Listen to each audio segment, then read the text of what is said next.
Vegas Views. I'm Dawn Sullivan, and this is Danny Meyer. my co-host, guys. Please give Danny a round of applause at home. Thank you so much for logging in today. I just wanted to keep you guys updated what's going on. We have a fantastic show that you're not gonna want to miss. I have on Carmynn Bradley with another one of our unfortunate crime stories. If you guys don't know who Danny is, Danny, tell them a little bit about yourself. I do a show. It's called The Crime Solver. I have a TikTok with 170,000 followers. My goal is to get cold cases out there, missing people, because when these things go cold, law enforcement has no pressure on them to solve it. So you got to keep it out there. You got to keep it out there in the public eye, because if you don't, law enforcement will put it on the back burner, because all new cases are coming in every day. So you have to keep it in the limelight. So that's what I'm doing with my TikTok. That's what I do with my show. I try to keep the cold case into the limelight, the missing persons, because if you don't, honestly, Don, if you don't, cops are human. They're gonna, if there's no pressure on them, they're gonna put that in the back burner, and the pressure cases they're gonna try to solve. So when cases go cold, they forget about them. You know, they forget about them because new cases came in. So it's very important to keep these cases up there. Absolutely. It definitely. So with you keeping cases alive like this, how does this work? You have a lot of the public coming to you saying, hey, this happened to my friend, family member, so on, husband, wife, whatever it is, and you investigate this, kind of reopen this case on your own. Yeah. Okay. Because there's somebody knows something about everything. I always say this, Don. Cops do not solve cases. Sure. They're just information gatherers. The public solves the cases. What they hear, what they see, we just gather the facts, and we take credit for it. Yeah. Really, the public solved the case. The cops just take credit for it. But you got to get that information. We're fact gatherers. That's what cops are. Sure. And you got to keep this into the public eye. And I probably get, we were just talking before the show, probably about 50 messages a day of people saying, would you do a TikTok in this case? My friend's been missing. My loved one's been missing. I really feel like I'm helping people. Sure. I mean, people contact me on a daily basis. Absolutely. I hope I am. I'm on your TikTok, you guys, because you got to log into his TikTok, because sometimes it's funny. And we all can all use a sense of humor. Yes. Certainly when we're talking about hard things or crime and stuff like this, he's funny. The way he comes at things, and it's very approachable. I feel like it's a very approachable way to come at something hard. And I love the work that you do, and I think it is fantastic. How do you keep up with that, though? You have all these people that this is going on, that's going on. How do you keep up with, and how do you prioritize helping these people? I know. I set up an email, so I get a lot of emails, but then I get DM'd on my TikTok, DM'd on my Instagram, DM'd on Facebook. I mean, it's constant.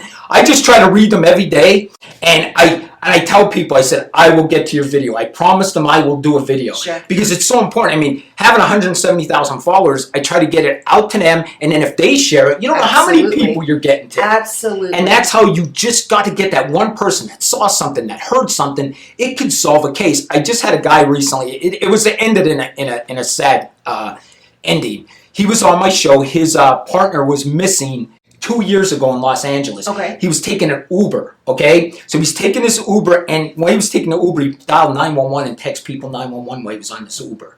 Never seen again for 2 years. I had him on, I did a TikTok for him, and he's a big creator also. His partner's a big creator on TikTok, so he contacted me. I did the video, and then I had him on my podcast. Sure. And believe it or not, it's so weird. 2 weeks later, they found the body of his partner. Just getting it out there. Yes, it's so weird. I mean, I don't know if it helped at all. I'm sure it did. But they ended up finding this body. Some guy ended up stumbling across it, and it was only a mile from where the Uber guy dropped them off.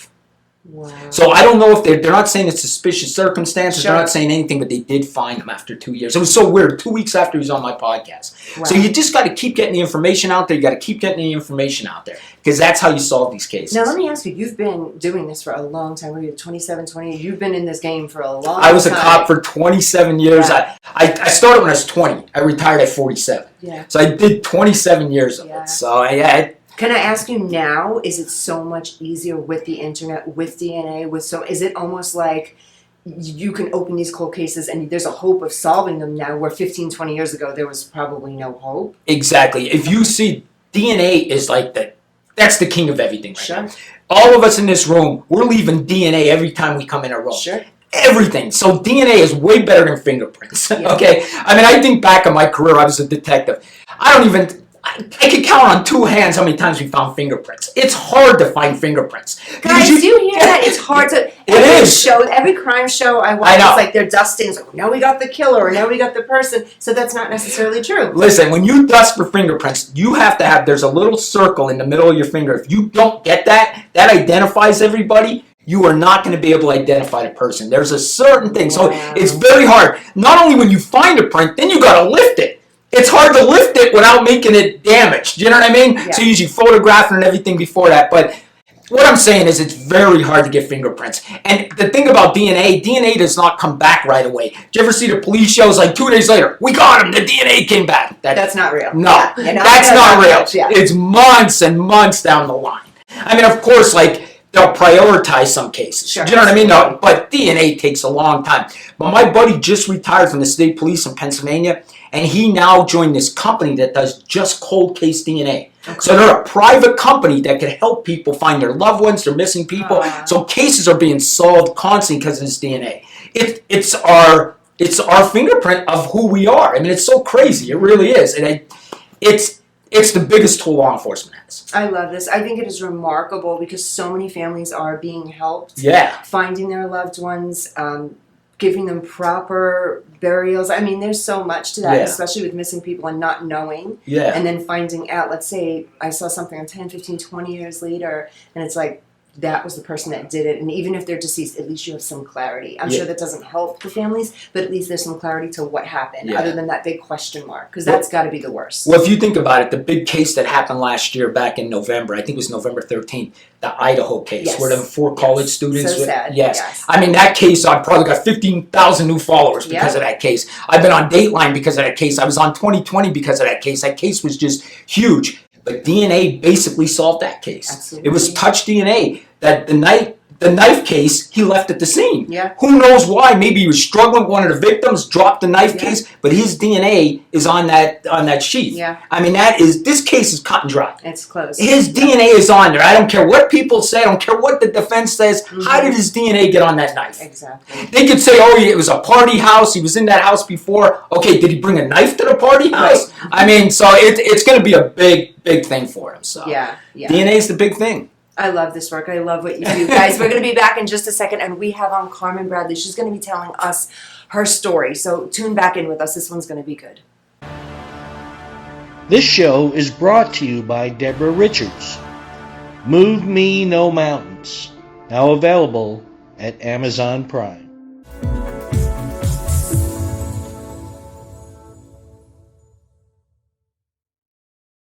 It's a tough market.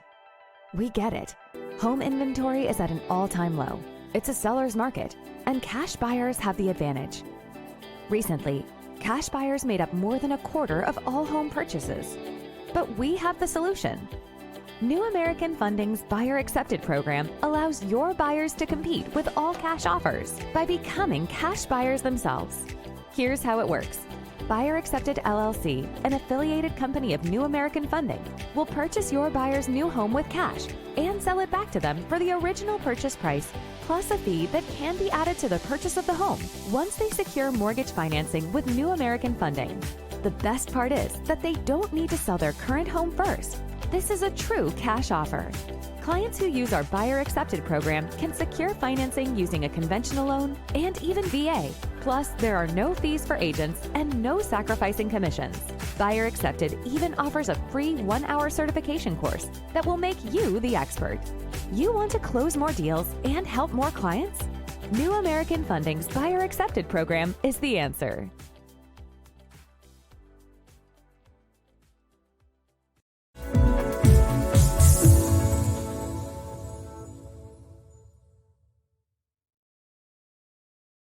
Have you ever dreamed of sharing your views and knowledge with the world?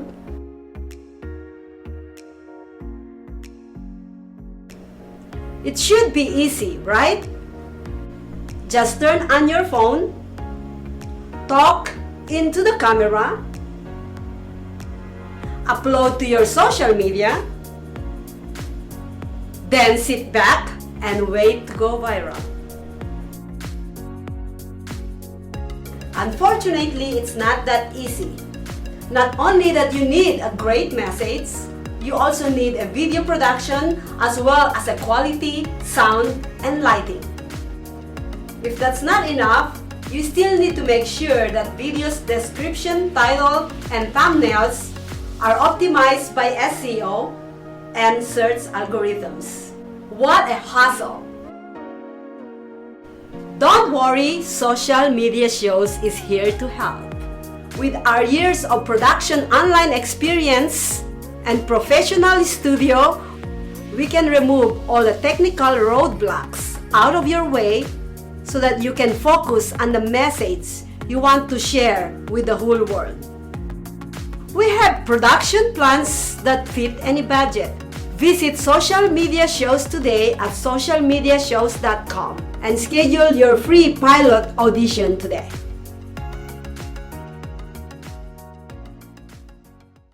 Welcome back to Vegas Views. Don?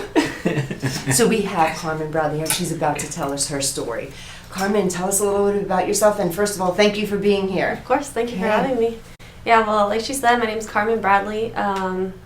I'm a self-proclaimed actress, singer, model. I just got started not that long ago, but that's kind of what I'm passionate about. I've always been passionate about the arts.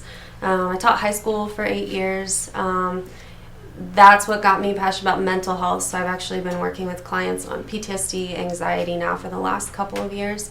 That's kind of my goal, like in combination to ending like cycles of violence and getting answers out there, is also just to talk about mental health, because my brother's death was the thing that kind of sent me spiraling. So Okay. yeah. So let me ask you, you see people for mental health, all age groups, children, adults, or is there anything specific that you're working with? I don't see kids. No, no kids. I Okay. do see teenagers. My main age group is like between 30 and 40. Okay. So I'm generally working with people who have a lot of childhood trauma or like young adult trauma, Sure. and essentially like trying to pull that out to the surface. My goal eventually is to get people to find like their authentic self, like get rid of the pain, be who you are, love who you are, be confident. Oh, I love that. Great. That is super cool. But this combo here really is cool because I'm thinking to myself, like, you are the person that's going to try to help and fix the person before they ever get to Danny and they do the negative things where he has to go find them. You're trying to fix those wounds. Because would you say sometimes, I guess this question is for both of you, would you say sometimes those wounds are what make people do these things? Kill, murder. I mean, if you weren't so broken in here, you may not be doing these things. I guess my question is here, I don't believe that someone's just born a murderer. That's kind of my, I don't know, takeaway is not really the right word, but when it comes to my brother, he was in violence because we grew up in a violent household. My stepfather was violent, so he became violent as kind of like a way to cope with it. So he lived by the sword, he died by the sword. And I think if people grow up with like love and care, then they're not going to go down those pathways. I think you're exactly right. So tell me a little bit about that. Where did you grow up? I grew up in California. I guess I spent the most of my time in Corona, so it's like Riverside, I know where Riverside that is. County. Okay. Yeah. And you grew up with your brother, mother? My Mom, mom, dad? my stepdad, my older sister. My brother has a twin. Okay. So she, other sister, and then my youngest sister, she's 11 years younger than me. So there were 5 kids. Okay. Big family. So there was violence growing up. Yeah. Okay. Toward you as well? Yeah. Okay. I actually, when I was 17, I got put in foster care because my stepdad gave me a black eye. Okay. So my whole like mission when I went to college then was like to have a good life so I could take care of my siblings. Were you also witnessing domestic violence at this time too? Yeah. Okay. Yeah. Okay. And mom made it out of that? Yeah, she's okay. out. She's Yeah. out of that. Yeah, Okay. free and That's clear. good. Okay. That's awesome. Okay. Yeah. Yeah. Very cool. So that must have been hard for you to watch that. Yeah. And especially hard for your brother to watch that. Yeah. Now he was older or younger than you? Younger. How, 6 by years. 6 years younger than Yeah. you? Okay. Yeah. Okay. So what happened the day that he passed? To your knowledge. To my knowledge, yeah. So it was a Friday night, like a late Friday night. He was having like a barbecue with all of his friends. And how old was he at this time? 18. 18. Okay. So he was a kid himself. A kid. Okay. Yeah, a kid. He went to the park. I don't know why. He ended up like leaving the house. He had a bunch of people over. He went to the park with a friend, and from my understanding, they got jumped.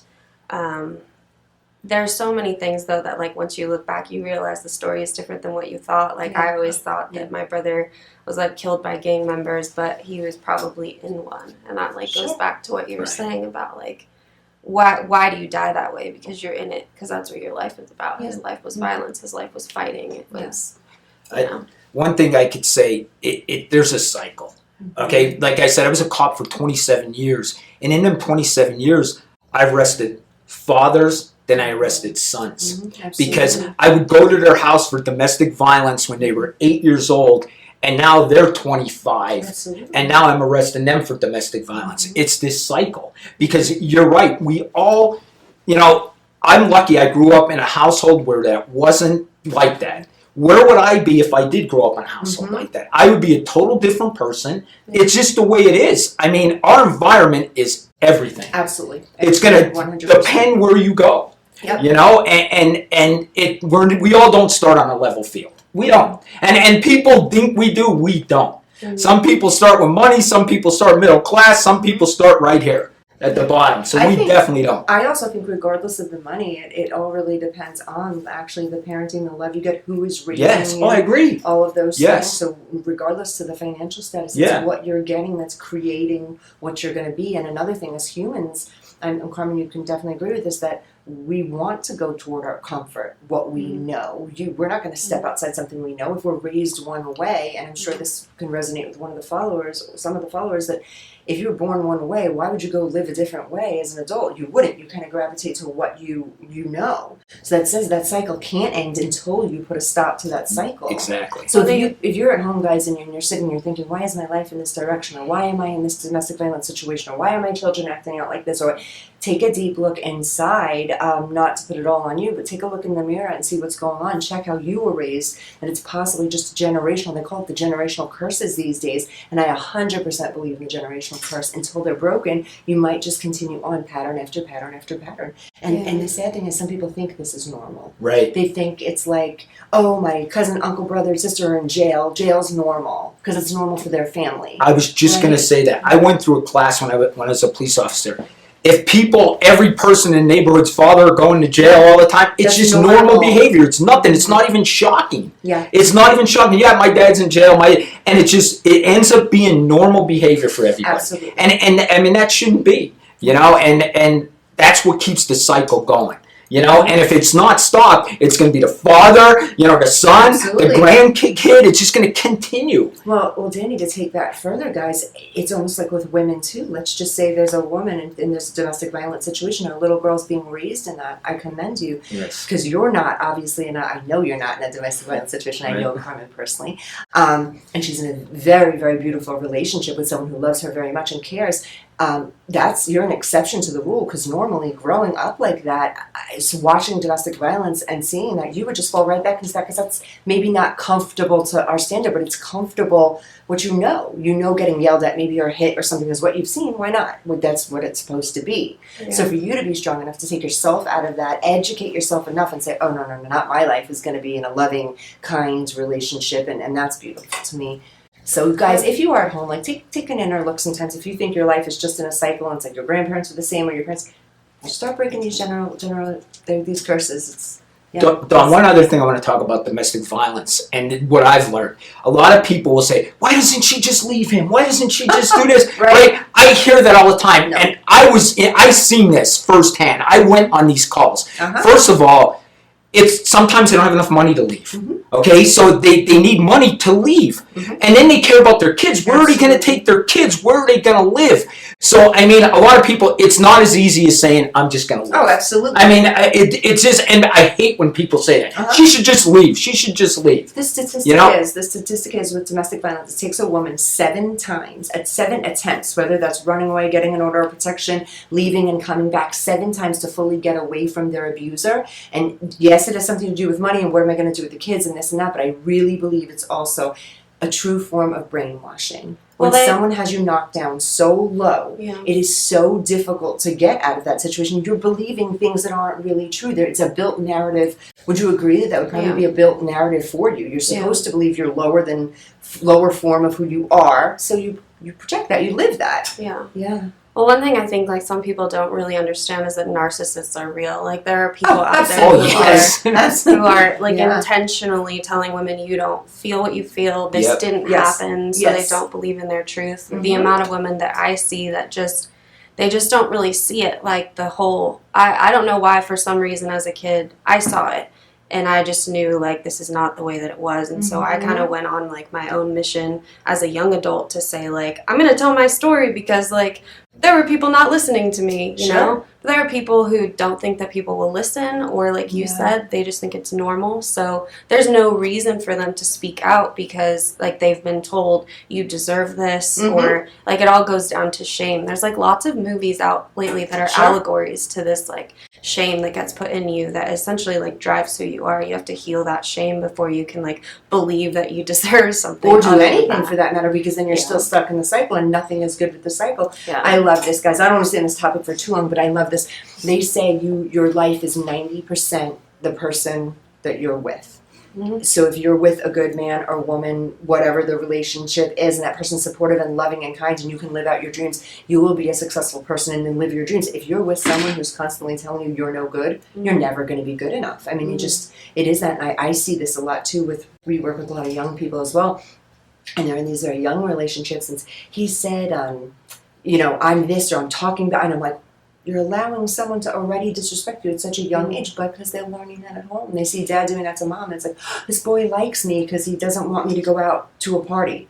That's, these crazy, well, in my opinion, crazy things because they don't know what it's like to live in a normal environment. So I really do appreciate the work you do to really get people to their authentic self. It resonates with me. I worked very, very hard on myself, and I'm in a space, and I think we all can use mental health, however that looks for you, whatever that looks like. So tell me a little bit more about your brother. So you think he gets jumped. You're okay. How did you find out that he passed? I found out Saturday morning. My mom called me. My mom has called me to tell me that people have passed multiple times. So even just, I could like feel it, like the phone rang. I think it rang maybe like real early in the morning, like 3 in the morning or something. And I just felt something off, so I didn't answer. A couple hours later, I did answer, and she just said Will was murdered. That was it, just one sentence. I just like fell on the floor. I was living with my younger sister at the time, his twin. So then I had to tell her. And then it was just a couple hours of like, I guess you could call it processing, but like really more reacting. We're reacting to this. Like, I just didn't believe it was true. So can I ask you, Carmynn, at this stage of your life, had you had enough mental help, or were you still completely traumatized from the past when this happened? I was already lost. You were already, okay. So you I was already weren't on on your my path own. yet. Okay. Yeah. Okay. I was already on my own path to the darkness. Like, I was nearing on suicidal thoughts at that time. So a month after my brother was murdered, I tried to kill myself. That I couldn't deal. So was All that this a too much. combination of just the upbringing, everything you've seen, everything you've heard, plus now this horrific, traumatizing, traumatic experience? My younger siblings were always my why. I love that. So I lost my brother, and I had something inside of me was like, what's the point, So he was kind of that, or this event was definitely the trigger to my own like healing and self-development, but I definitely had to go down to the abyss first before How hard was that? made my way out. I don't know how to quantify it. It's the hardest thing I ever had to go through. Was it the best thing you've ever had to go through?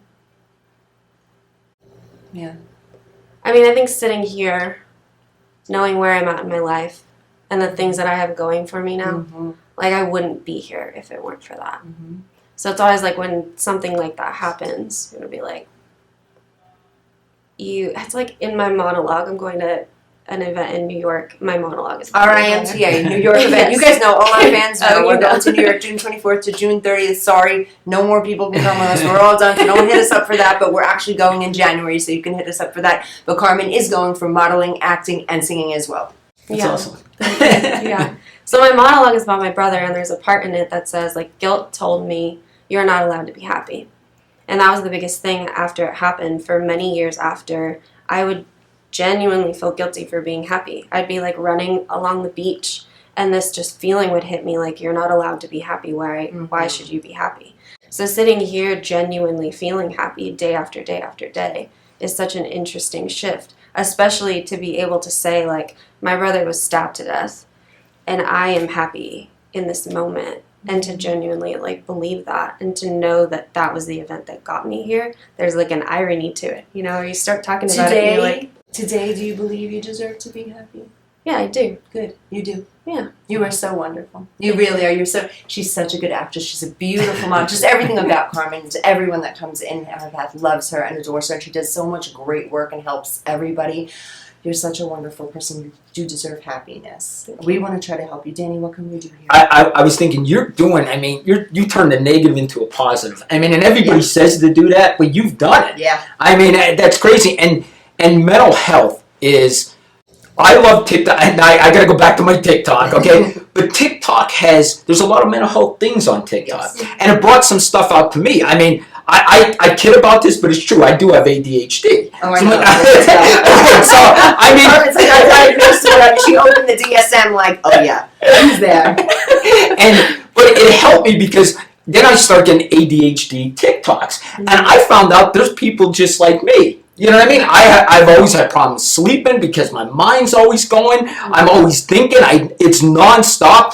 Like you, I can't remember names. That's part of ADHD, that you can't remember people's names. You interrupt people because you're afraid you're going to forget what you're going to say. And because you need to get it out yes, right now. You're not being rude. I mean, it helped me. And I see a lot of other mental health things.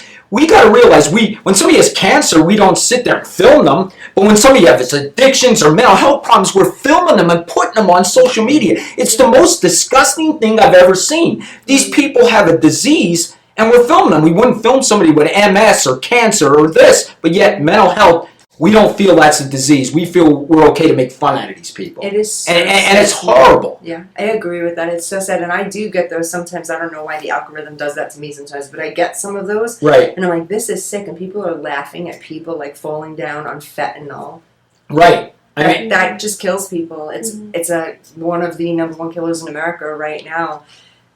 Yeah. And people are laughing. Yeah. And to me, I can't stop it. Addiction is real. I mean, being a cop, I know, I've seen people struggle to try to get off drugs. I've seen them struggle. And basically what drugs is a coping mechanism. When you have a bad life, you're going home to violence every day, so they start doing drugs. So it's the whole entire cycle. It goes back to, your environment again. Absolutely. It's my brother's life story. Right. I mean, it goes back. You self-medicate yourself. You know that, right? Yeah. So it's just, it's horrible. But for your brother, I definitely would love, when we get off, if you could text me his name. I'll do research. We'll do a TikTok. We'll start getting the information out there.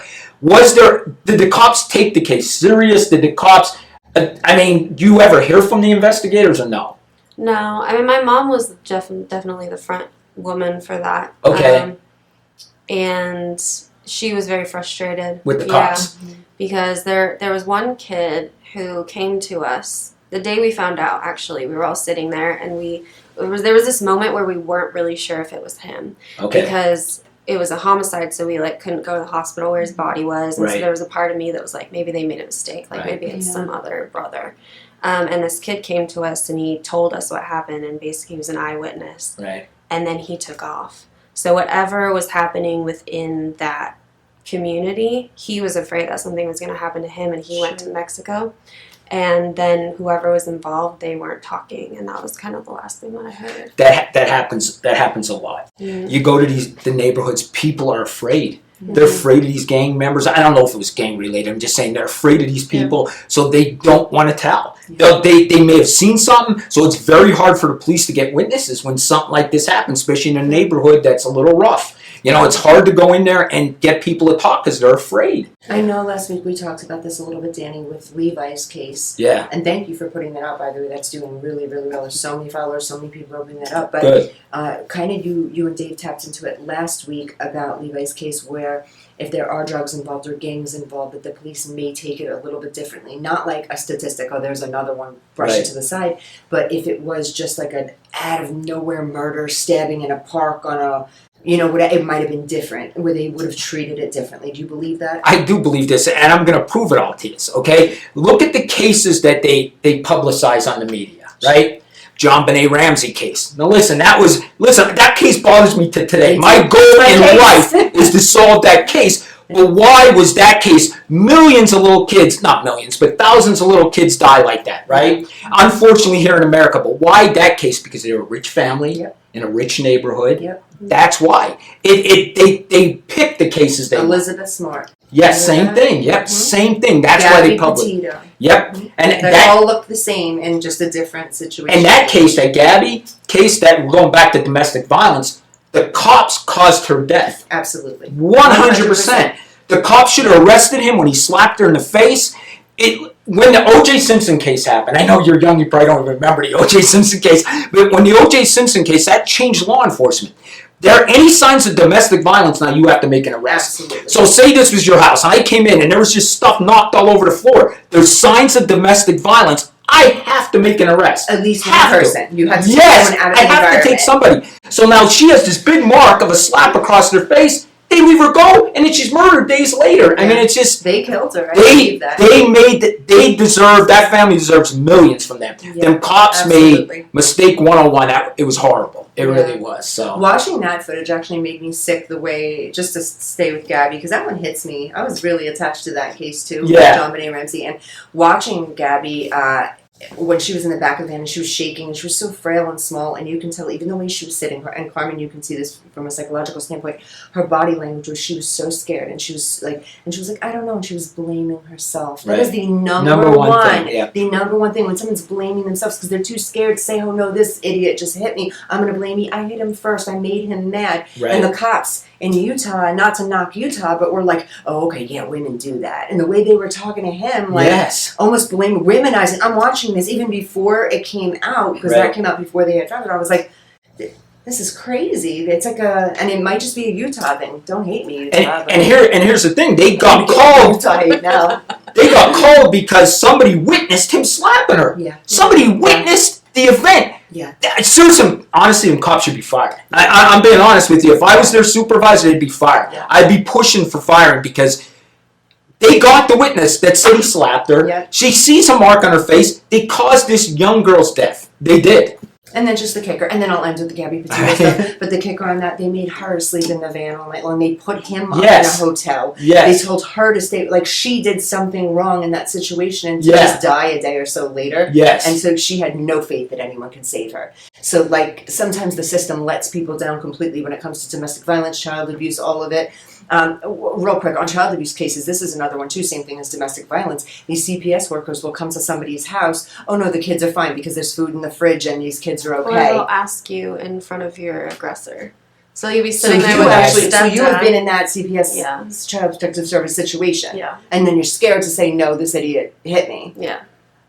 They leave you in the home. Yeah. Oh. Or they took him out. They took him out for a couple months. Just let him back. This happened multiple times. Yeah. They take him out. He was on like house arrest in some other house in the same city, still had access to the kids. It was just like over and over and over again. Yeah. Multiple chances. Yeah. And your mom is so beautiful. I'm so glad. I had met Carmynn's mom at her wedding, and I am she's just such a beautiful woman. I'm so glad she's out of that situation and environment. That is awesome. How is she today over your brother? I'm sure you've never healed from something like that, but how does she get by? She okay? I think through love. She moved out of state. She had to get out, so she lives in Idaho now. And she met a man who just loves her unconditionally. She's in a good, healthy relationship. I love that. Yeah. Awesome. Yeah. See, I feel like Danny said to you before, you are like the 1%. Like it's almost like this tragedy happened for her, but she cleaned up all around it and made the best of that situation. Yes. Yeah. See, when negative things happen to me, some people will say to me, well, Dawn, this is terrible, that's terrible, and I'm grateful for everything terrible that's ever happened to me, and I've been through a lot. You guys don't know my story, but I have been through a lot myself, but I am so grateful for every single bit of it, and I would do it again. because I wouldn't take back who I am today for anything. All of those things created me, Right. so I can understand you completely. I know it's terrible and it's tragic and it leaves a hole in you forever, and I can relate and understand. But at the same time, like, this is what it built. Yeah. And you're so amazing and strong and powerful as a person. And Thank you. yeah. And you want to help people. I mean, Mm-hmm. it's fantastic, how you turned yourself around like that, especially Absolutely. from coming from that environment. It's just, and like I hear you both talking. I didn't come from that environment. That's why I say we don't start on the same path. No. I mean, I was not a rich guy, believe it or not. My family was total middle class, okay, but I never starved or anything like that. We might not have expensive cars or expensive houses, but it's definitely environment. Environment is the number one thing for crime. It is. Let me ask you, you grew up in a very loving home, 2 parents, Yes. they loved you, Yes. you. I saw that Mother's Day thing on... Oh, did you see that? Yeah, that made me I know. cry. I did. I see it. I was like, I'm standing upset. I'm like, Listen, the older I get more emotion. Am I right? Yeah, no, I have 2 deceased parents So as do I. well, and I had them a little bit younger in Yeah. life for me, and that's one of my tragedies because I had a beautiful upbringing. My parents were amazing. Right. I love them. And they died fairly young, and so it kind of resonated with me when I watched it. And I was like, I understand how you feel like that. I'm like, Jamie usually has me laughing on these, but yeah. So being that you grew up like that, and do you feel like the love that you had and just the path that you've always been on, I guess a good guy, good person, made you want to help people? Made you want to say, you know what, the world maybe didn't have it as good as I did. Let me give back, because that's what it seems like you do. You're always giving back. You're always helping somebody. It was really weird that when I decided to be a cop. It was weird because I got. My dad was like, "What do you want to do?" Right? My dad was trying to force me to go into the military. He was like, "You know what? The military's..." And actually, I believe the military is a good choice for people. I really do. My dad's like, "You should be..." Because I was around cops my whole life because my dad owned a gas station. Okay. So the state police had the contract for the gas there, so the cops would all come there. So all my dad's friends were cops. Okay. So I think that led me to that because all my dad's friends were cops, and I just. Well, then again, wait. You went Go to ahead. what was familiar. That's exactly right. So my dad's like, maybe you should go in the Coast Guard. My dad's like, go in the Coast Guard, he goes. And I said, well, I was thinking maybe I'm going to criminal justice. And my dad's like, go in the Coast Guard, it's like being a cop on the water. For some reason, my dad wanted me to be a Coast Guard, right? But then I decided to go to college for criminal justice. While I was in college for criminal justice, I started taking civil service tests for police jobs. And I ended up getting hired while I was in college. And but I did go back and get my degree at night, but I did take the job, of course, and then went back to college at night. But yeah, I mean, there's times that throughout my career, like any career, I felt like quitting. I mean, honestly, there was times I came home like that. I can't stand this job. But then I looked, I had 3 kids. I can't just quit a job. But there was times the job gets frustrating. Yeah. It really does. And it eats at you.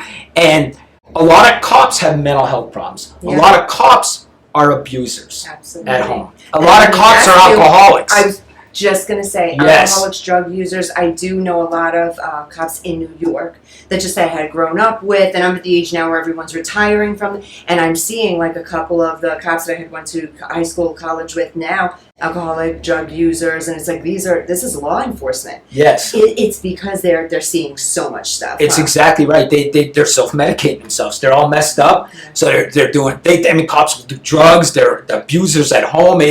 It happens. Tell me about the abusers at home. Do you think that's a power thing, or do you think that's just them, having all this on their back and shoulders, and they're projecting that onto their wives or husbands? Here's the thing: being a cop, you are in charge of everything. Like when you come to a scene, you're in charge. Like, and you feel that. Like Sure. you're gonna do this, you're gonna do that. I'm in charge here, and I think cops take that home with them.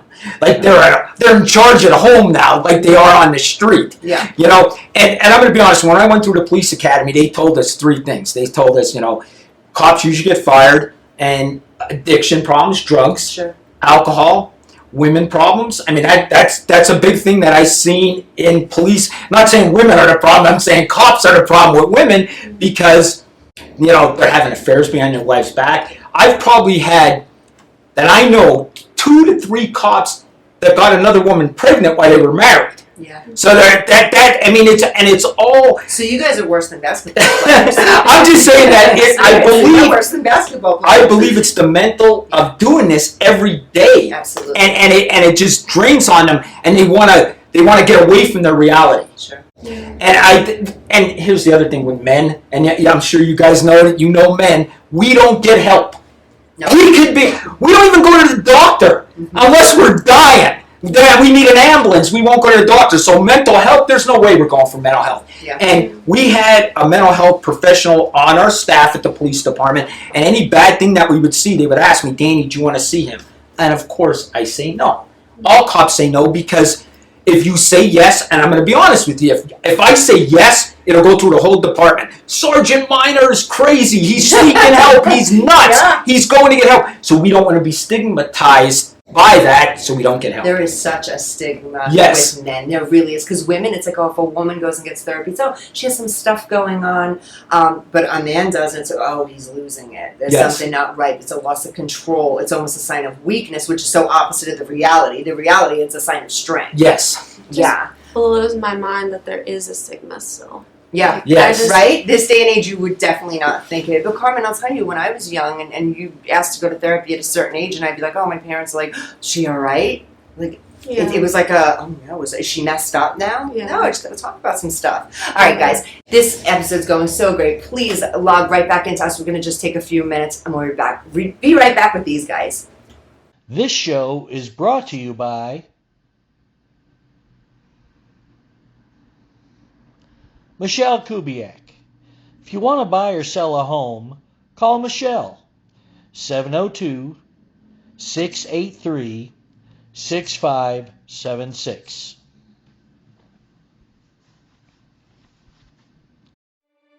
I can already feel you judging me, and not for what I've done in the past, but for what I'm about to do. I had what mattered, and I got careless.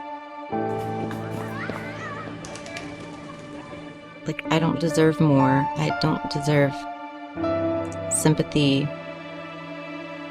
I don't deserve to be here. Where the hell are you? Why aren't you answering your phone? Jenna! What is the matter with you? Someone once told me, you may not be everybody's cup of tea, but you're somebody's shot of whiskey. Excuse me, ma'am. My car ran out of gas and I left my wallet at home. Could you please spare a couple dollars so I can refuel my vehicle? I literally have nothing. What's it gonna take to get you to join a program? Get back, dog! If Jesus wanted you to have a dog, he would have blessed you with a bowl and a leash now, wouldn't he?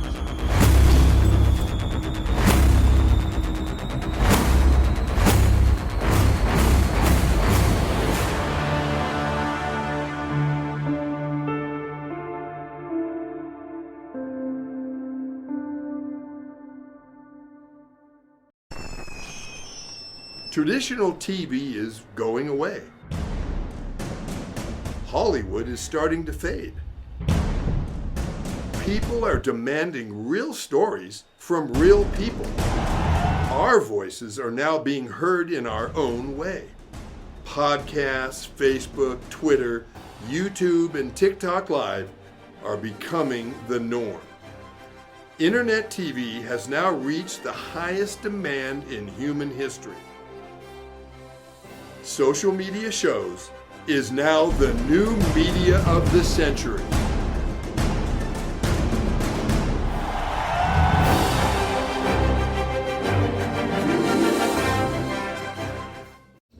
Welcome back to Vegas Views. We have a great show and we're still talking here, and we want to get into your brother's case, like totally into it, so I can get this video out there and we can get somebody to solve this case for you. It'd be awesome. Do you think it would give your mother relief? I think it would, yeah. I think it would be more for my mom than even for me. Because for me, it's been about, like, my healing journey. Like, I feel like I've made peace with it, which was hard to say for a while. But my mom has not. And I don't know that she... I think that's part of it, is Right. not knowing, like, why or how or who. Yeah, that's big for her. I agree with you. Don, I couldn't even imagine, like, missing people, cold cases like this, you know, where there's always some kind of hope, especially with missing people, like they might be alive. You know what I mean? You're always living with that. And now you're living with, why'd this happen? Who did this? I mean, I couldn't even imagine living your whole life with one of your loved ones. It would bother me forever. So, I know that your mom's probably, I couldn't even imagine. I think the thing for me would most likely be just to think that somebody took someone's life that I cared so much about, and there's zero justice. They're not behind bars. They can do it again. Most of the time someone kills somebody, they do it again, right? Of course. They don't get caught, they're going to do it again. So this person's out there. So it's like, you took something so important from me, and nothing can happen to it. You got away with taking away something and creating this in my journey that I should not have had to go through. That's what I think would have got me, why I would say seek justice 100%. Yeah. I totally agree with you. Have they reached out? When would you know the last time the police reached out? It's probably been years. Am I right? I think it's been years, yeah. Yeah. See, the one thing, I was in charge of our detective division. I actually put it in our computer system, so officers, when something would pop up, they would call victims' families. So they would stay in touch with them, because that's so important. If a victim's family's not hearing from you, they believe you're not doing anything. I mean, that's the biggest thing. And I'm sorry, I got to go back to the Idaho case, but that was a big thing in the Idaho case. The parents weren't hearing from the police, so they started assuming that the police weren't doing anything. So to me, to officers out there, communications with your victim's family is huge. Let me ask you though, Danny, in the case that Carmynn's family hasn't heard anything, would you say that possibly the police weren't doing anything about it? I would say right now they're probably doing absolutely nothing. I mean, I'm going to be totally honest with you. It's in a cold case file, and unless some miracle comes up, that some guy in prison talks and says this person murdered your brother, it's not going to be solved until some kind of pressure or some kind of new evidence comes up. Yeah. That's why getting videos out there and everything, anybody just to say anything listen, somebody saw your brother being murdered. We all know that. Without a doubt, somebody's out there that knows this. And now, what's it, 7 years? Maybe they matured. Maybe they were young kids. Maybe they have families of their own now, and maybe they're thinking, my God, I'm living with this. I saw this happen. I so know maybe, what happened to maybe we can get their feelings to come out and do the right thing.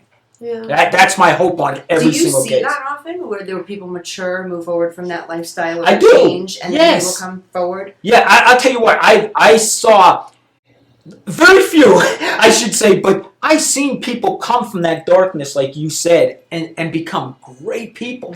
I mean, great people. We got a couple minutes here. Let me tell you a quick story if you guys don't mind. We had two brothers. They were 16 and 17.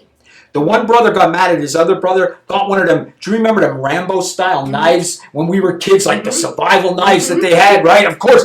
And back in the 80s, and this, people didn't carry the knife. I'd carry it on my hip. Yeah. Nowadays it'd be called, oh my God, there's a kid carrying a knife. The cops would be coming. But back then it was normal. Well, this one brother grabbed this knife, stabbed his brother right here in the leg, and hit the artery in his leg. Stabbed him over a fight. They were arguing, he stabbed him.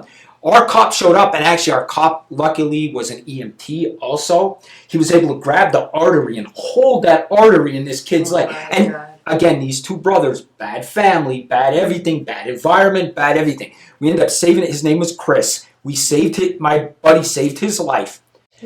Here's the story. That kid was dedicated to us. He'd show up at the police department, hang out with us, come in and see us every day. He ended up joining the fire department. He ended up being a cop himself. He's been a cop now for about 20 years. That is so awesome. So there is good stories out there. This kid came from a horrible family where he was stabbed and almost murdered by his own brother. So there is good stories out there. Yeah. But it's hard. You got to fight back, and we're all on a different starting line. Yeah. If I was where you lived, I might not be here. I might be your brother. Yeah. Do you know what I mean? It's just the way it is. And it stinks. Yeah. But that's why I want to help you. I want to help everybody. And I think, Dawn, you're the same way. You're like, hey, I want to help people. And you do too. Yeah. So the three of us could get your brother's case out there. And oh my gosh, could you imagine if we got somebody to come forward? It'd be awesome. I got chills just thinking about that. Could you imagine that? Just to have that clarity and say, I really know what happened to him. Yeah. Can you tell us a little bit about Will? So what was Will's last name? Bradley, same as yours? No, different last name? We had different fathers. So his legal name was Barnabas William Kreitz. Okay. Barnabas William. He got bullied as a kid because his nickname was Barney, so he changed it. He went by his middle name after a while, like middle school or something like that. Tell us a little bit about him. But he was the smartest person I've ever known. Wow. He was like way ahead of his class, like bored in school, that kind of kid.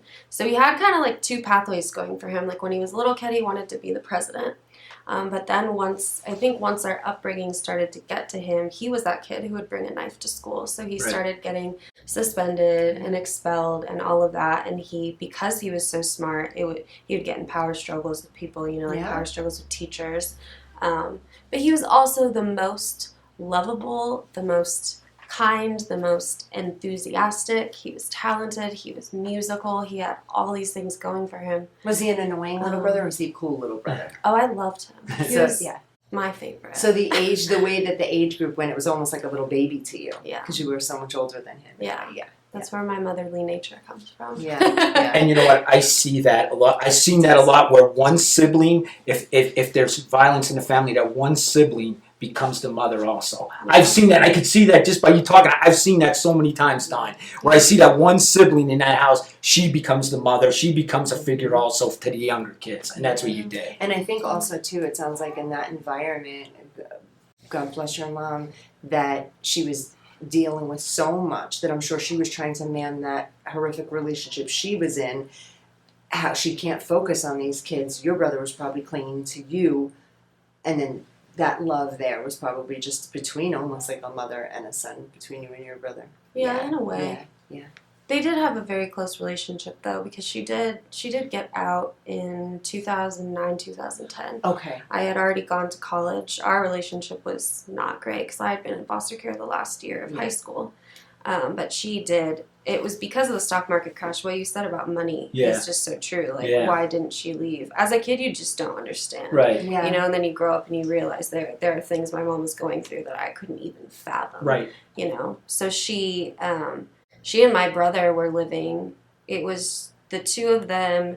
My sister and my older sister was there for a while too, but they were kind of like each other's person at the end. Yeah. So, I mean, my brother was my best friend. I loved him. But my mom, I think he was her anchor, which is, and it's interesting because I kind of said that too, like my siblings were my why. But my mom, after she got out, I mean, when women get out of relationships like that, it's not immediately like, oh, I'm great. No, it's so like much help. It's alcohol so much help. and Absolutely. Confusion and who am I without that, and like how do I get a job, and how do I take, like, again, the stuff I didn't understand about how she took care of them afterwards, like just financially, it's just insane. Can I ask you today, 100% forgiveness? You forgive your mom for everything, anything ill feeling you may have had? Do you have that? Yeah, I think so. Yeah. That's took me a long time. Yeah. Yeah. Yeah. Because like you just don't understand, and kids look to their parents to protect them. So like in this situation, you look to your mom to protect you from somebody she can't even protect herself from. Sure. And so there was a lot of anger there. But yeah, not anymore. Yeah. Oh, you've cleaned up so nice. I know. Just emotionally, you like cleaned it all. It's good. Yeah. And you'll probably be on a hit show someday with this acting. I'll be Sooner saying, than later. I hope you do. That'd be awesome. Yeah. So what are the steps we're gonna take, Danny? So we're gonna definitely have her on the podcast, and then you're gonna go ahead and we're gonna make a video. We're gonna get this out here, right? Yeah, I would love her to be on my Crime Solver podcast too. That would be awesome. Tell your story. We take live phone calls too at my podcast, so the phone could ring. People might be asking you questions, but it gets the word out there. You know what I mean? And I have most of my followers are here on the West Coast, so we get it out there. You know what I mean? So it'll be perfect. And then we'll do the TikTok. We'll get her on the podcast, and we'll just keep it out there. I'll ask all my followers to share it, so it doesn't just get out to 170,000 people. It gets out to more and more. And maybe somebody will hear something. You never know. You never know what could solve a case, Someday we might be solving the John Benet Ramsey case, too. Somebody might come in there and solve it. Okay, reality show. We're already into some reality stuff, but if you want to pick us up, we're going to do John Benet Ramsey. And there was another one, too. So it's John Benet Ramsey, and there's another one that always sticks with me too. And I was thinking about the other night, I'm like, I gotta tell Danny this one. I forgot what it was. Oh, just real quick. Opinion on the Lacey Peterson. He's gone, he's in jail, blah, blah, blah. They're retrialing. They're going to retry that case. They were trying to. They're giving him a new trial, Scott Peterson. Yes. So he's totally 100% guilty, right? I read about 3 books on that. I was very interested in that case. Love that. You know what I mean? Yeah. The thing about that case, and I think they're retrying it, I always felt he was guilty, but I always thought they didn't have a lot of evidence on it. They're saying now there was evidence in the boat that's not. The evidence is not 100% what they said the first trial. Was the problems. And there was like a problem with 2 of the jurors. Too. Right. Yeah. I mean, I always thought there was. I mean, they found the boat. Do you remember that case at all? He actually took his pregnant wife. She was 9 months pregnant. It was I like the do night remember. before Put her in a Christmas. boat. Lacey Peterson. Yeah, I remember. Connor was the baby, unborn baby. Put her in the boat. Killed her. She was found like cemented, right? Yes. She was almost cemented. But there are things now where, I believe he did it, but there are things now. I gotta ask, and you're gonna get a lot of heat from this, but tell me about OJ. Oh, he's guilty. I mean, he's just good. I remember that case. I mean, you probably don't remember that at all. But I remember hearing the verdict and thinking, oh my God. It was insane. Yeah. It was insane. But you never know. Here's the thing. When you go to juries, it's a gamble. Yeah. It's a gamble on both sides, the prosecution and the defense. Listen, especially in this environment now, you can't get 12 people to agree on anything now. I know. Right? Could you imagine getting 12 people to agree in guilt? It's hard. Yeah. That's why when you go to a jury, you never know what the hell's going to happen. Oops, sorry. You never know what's going to happen. They probably have a delay. Okay. Is that an ego problem? Like everybody thinks their opinion matters more than the facts? Yes. I guess. Isn't that weird? Yes. Yeah. Oh my God. It's crazy. Some of these cases blow my mind. That was the OJ blew my mind. I remember this was so funny. Casey Anthony. Yes. Believe that outcome. I was there yelling at the TV. I'm like, are you kidding me? The evidence, everything was right there. She killed this little girl. How could you sit on a jury and this girl's child was missing for 3 months and she didn't tell anybody, and you're going to find her not guilty? That's stupidity. I know. I mean, I'm mad right now just thinking about it. Can you believe she blamed the nanny? There was no existing Zanny, the nanny. She blamed a non-existing. And then she nanny. blames her father. Then she says her dad sexually abused her. Which I know that is that even made her a worse person, that she's blaming her poor father. I mean, we all know her father didn't do that. Mm-hmm. It was some kind of defense to try to get her off, and it worked. Just watching that trial, you could see how much mental. Just everything was going on. There was something not right with her, and still to this day, she was doing like all these naked spreads, all this stuff. So she's trying to make a name for herself after killing her daughter. And I can't believe that jury found her not guilty. That blew my mind, and the OJ thing too blew my mind. And why was that case in the media? Because she's a pretty girl. That's it. I mean, that's what it is. It depends what the media is going to grasp onto. She's a pretty girl. Yeah. That's why they grasped onto her case. That's why her case was the big public eye. It's just the way it is. That wasn't even half as horrific. I mean, don't get me wrong. That was very horrific what happened to that baby. But it wasn't even half as horrific of some of those things that have happened down in Florida. And they don't pay attention because of what the people look like. Oh, yeah, exactly. 100%. And the Casey Anthony, I was shocked. Were you familiar with that case at all? 3 months she didn't report her kid missing. It's just crazy. I personally don't think she murdered the kid. I think what she technically did with neglect. I think it was by accident. Neglect, and the kid died by neglect. I don't think she actually murdered him. I think the kid died by neglect, and then she tried to hide the body. Yeah, that's what I think. And she was a party animal. She was out every night. Her kid was dead, and she's out partying at nightclubs and everything. In the trunk with tape over her. Yes. Yeah. It's sick. That one and then the other one will always bother me till this day, and I know she was found alive. We should do a show on this one day, but even though she's alive and healthy and well, we should try to get Elizabeth Smart with us. Oh my gosh. That's a story. Yes. That story stuck with me for years and years and years. Do you know that one? Yeah. In Utah, where she was taken out of her home as a little girl, about 14. They kept her for 9 months. Yes. And she is another beautiful story, beautiful soul, because she's come around and she helps so many people. She's healed and has her own beautiful family. And there are some amazing stories. Carmynn, I'm so sorry for what happened, but I am so happy and excited that you're here today. I'm glad you're in my life personally. I adore you. You are going to do great in New York. Your future is so bright. And thank you for putting the work in this world for yourself and to help others too, because people like you are making this world go around, and we're healing.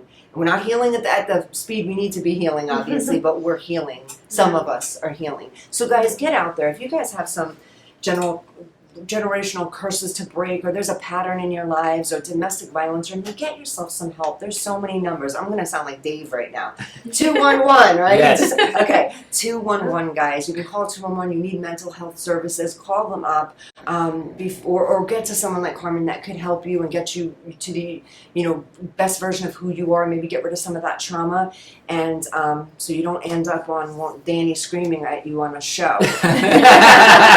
That's true. Another one. Where do you hear this Right one? on his TikTok. He is so funny and he's the best. And I know these are serious topics, but I use it for entertainment because, yes, I care about it and I want to help and I'll do anything, repost, but I flip and these things are funny and great. And it's good to be able to kind of make light of this. But if you guys do have a serious story, something you want to share with us, please hit us up. One thing, Dream Tracks, 877 Acting 4, 877 Acting 4. Get in touch with us, guys. Modeling, acting, TV, commercial, film, print. You can check Carmynn out. She's going to be in New York City June 24th to June 30th. I will, air some footage for you guys. My handle, Dawn Sullivan _. Go to dreamtracksacademy.com. Danny, tell these guys how they can get in touch with you, how they can send you a bunch of mail, how they can send you ways to get some help from you. Listen, the best thing, if you have a cold case, you have a missing person, email means the best. The crime solver at yahoo.com, even though I get made fun that I have a Yahoo email. I'm old. Of course I have a Yahoo email. That was like one step. They made fun of me. I'm sure you guys say AOL to a Yahoo. I'm going to change it to Gmail so I don't get made fun of. You? I'll change it to Gmail. You're dating us. I know. Jeez. At least it's not Hotmail. And can you imagine if it was Hotmail? Here he is. He'll be on his MySpace. Just kidding. Can you tell these guys how to get in touch with you if they want to? Their Instagram handle, Facebook, however you're comfortable with these guys getting in touch with you. Yeah, just use my name, Carmynn Bradley. My first name is spelled a little funky, so CarMynn. My Instagram is Carmynn _Bradley, I think. My Gmail is just CarmynnBradley@gmail, and you can find me Carmynn Bradley on Facebook as well. And guys, if you're looking to hire actresses, models, anything like that, hit me up, Dawn Sullivan _ or 877 Acting 4. Carmynn's your girl. I'm telling you, I got to market Carmynn's your girl. Guys, thank you so much for tuning in today. We will see you next Tuesday. Danny and myself, we're going to have a great story for you guys. Tune in.